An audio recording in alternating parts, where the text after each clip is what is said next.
Assalamualaikum warahmatullahi wabarakatuh. Selamat malam. Pada video presentasi kali ini, kelompok kami akan membahas penggunaan encapsulation pada bahasa pemrograman Java.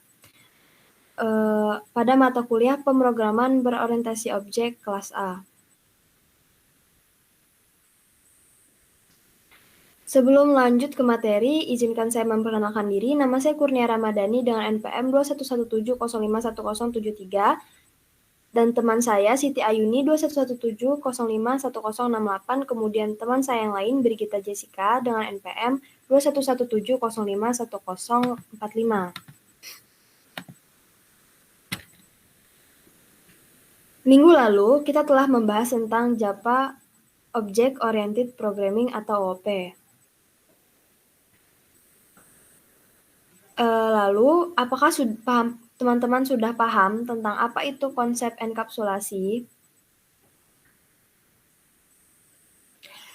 Jadi, konsep dasar Java Object Oriented Programming itu dapat dibagi menjadi 4, yaitu enkapsulasi, abstraksi, inheritance, dan polymorphism. Untuk enkapsulasi sendiri, itu terdiri dari getter dan setter atau metode setGet. Kemudian ada abstraksi, itu terdiri dari abstract class dan abstract method. Kemudian ada inheritance, yaitu pewarisan yang terdiri dari subclass dan superclass. Lalu ada polymorphism, kelas yang berhubungan dengan inheritance atau extend class. Selanjutnya, kita akan membahas lebih jauh tentang apa itu encapsulation atau enkapsulasi dalam Java Object Oriented Programming.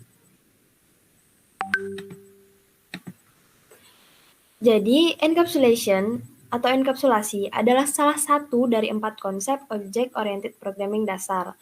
Enkapsulasi pada Java merupakan mekanisme membungkus atau pembungkusan data atau variabel dan kode yang bekerja pada data atau metode bersama-sama sebagai satu kesatuan. Nah, enkapsulasi ini berarti mengacu pada pengintegrasian atau penyatuan data dan kode ke dalam satu unit bagian.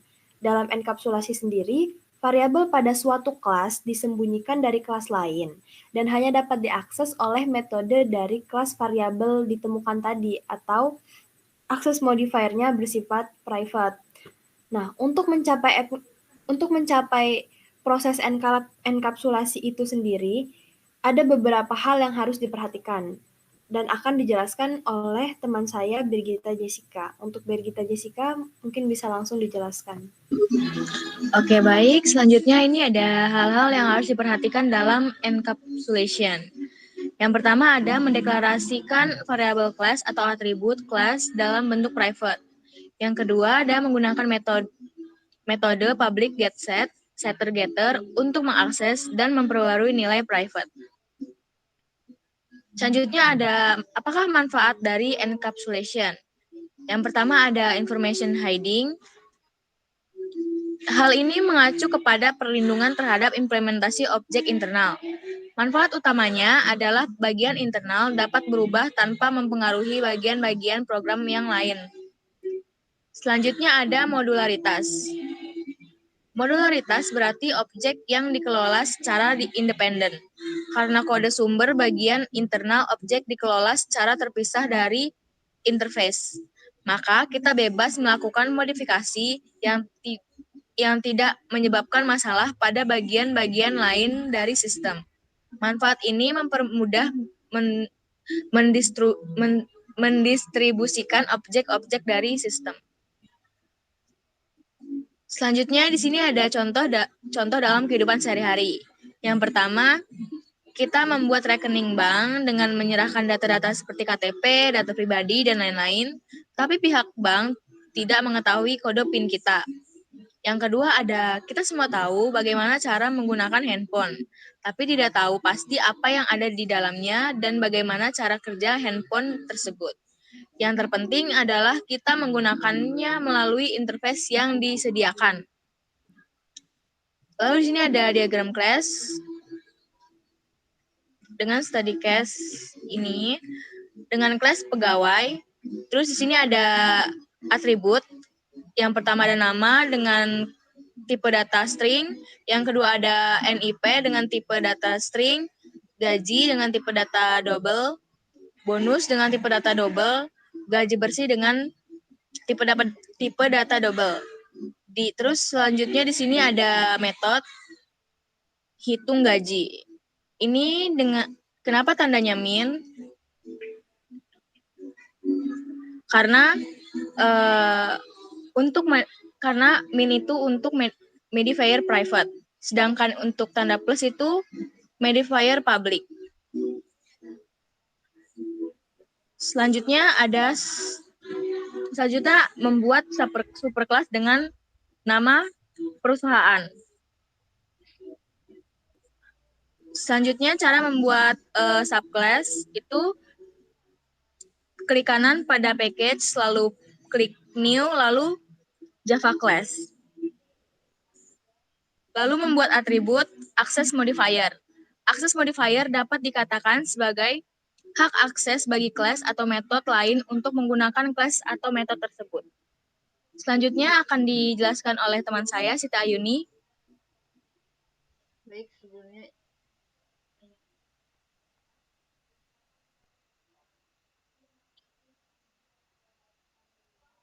selanjutnya di sini ada atribut dengan akses modifier ada 4. Yang pertama public, private, default, dan protected.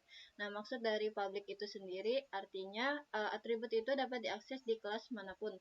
Sedangkan untuk private itu atributnya hanya dapat diakses dalam kelas itu sendiri.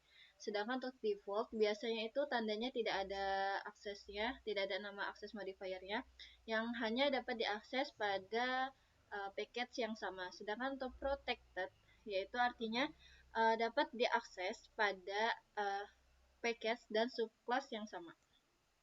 Di sini subclass pegawai, di sini ada access modifier private untuk atributnya itu sendiri.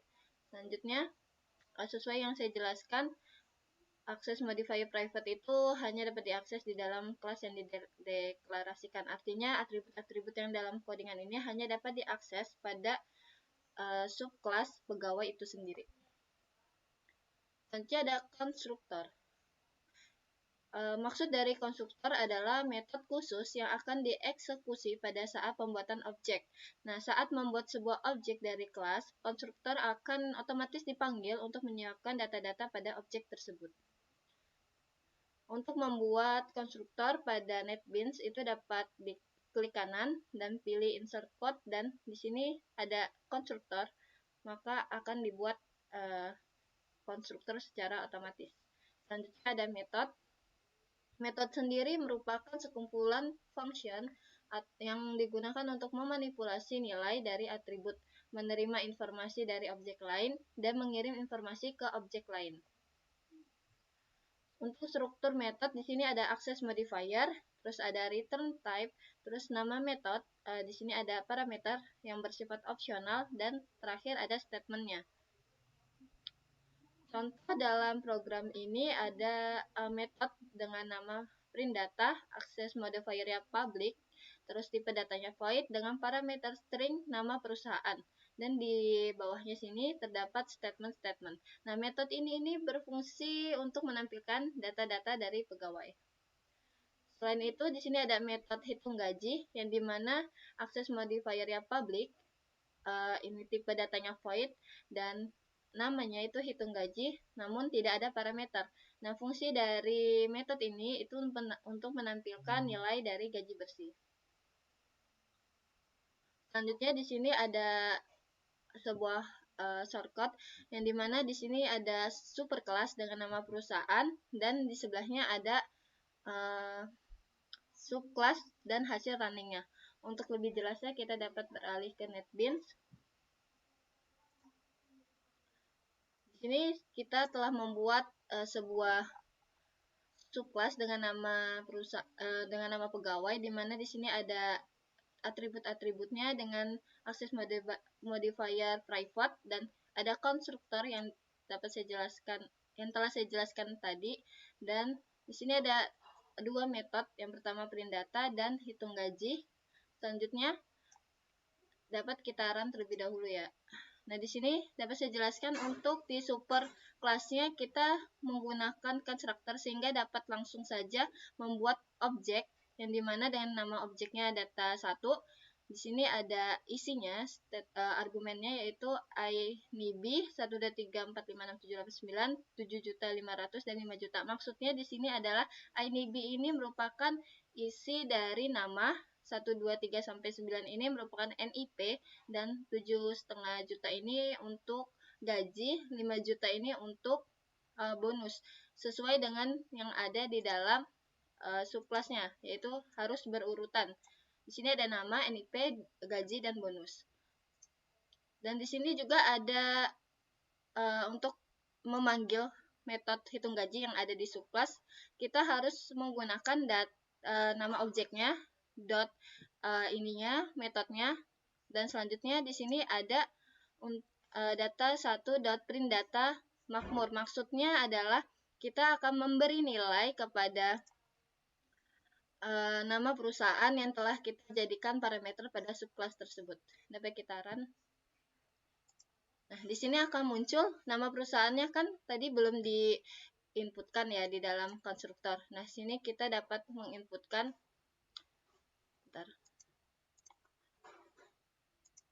Nah, di sini akan muncul nama Makmur karena kita sudah menginisialisasi nama perusahaannya itu Makmur. NIP-nya 1 sampai 9, namanya INIB, gajinya 7,5 juta, bonusnya 5 juta. Nah, gaji bersih ini kenapa 12,5? Karena sesuai dengan isi metodenya yaitu gaji ditambah bonus, maka hasilnya 12,5 juta. Nah, kita juga dapat memperbarui data. Untuk memperbarui data, mohon diperhatikan bahwasannya kita tidak dapat membuat secara langsung inisialisasi karena bakal error. Kenapa error? Di sini ada peringatannya. Karena atribut nama itu berakses modifier private. Jadi dia hanya dapat diakses di dalam subclass itu sendiri. Sehingga kita dapat mengaksesnya menggunakan metode settergetter.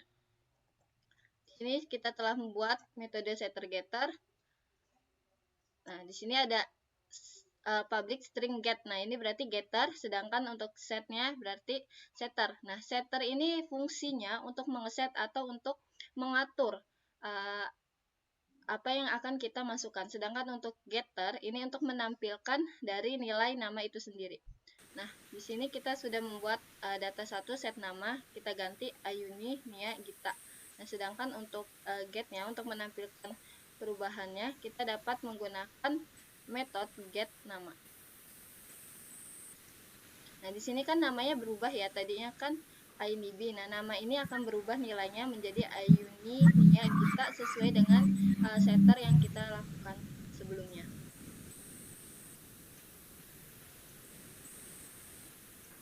Baik, saya kembalikan kepada Saudari Mia. Cukup sekian video penjelasan presentasi tentang encapsulation pada Java untuk malam ini. Terima kasih atas perhatiannya. Mohon maaf apabila masih terdapat banyak kesalahan dalam menjelaskan. Saya akhiri. Terima kasih. Wassalamualaikum warahmatullahi wabarakatuh.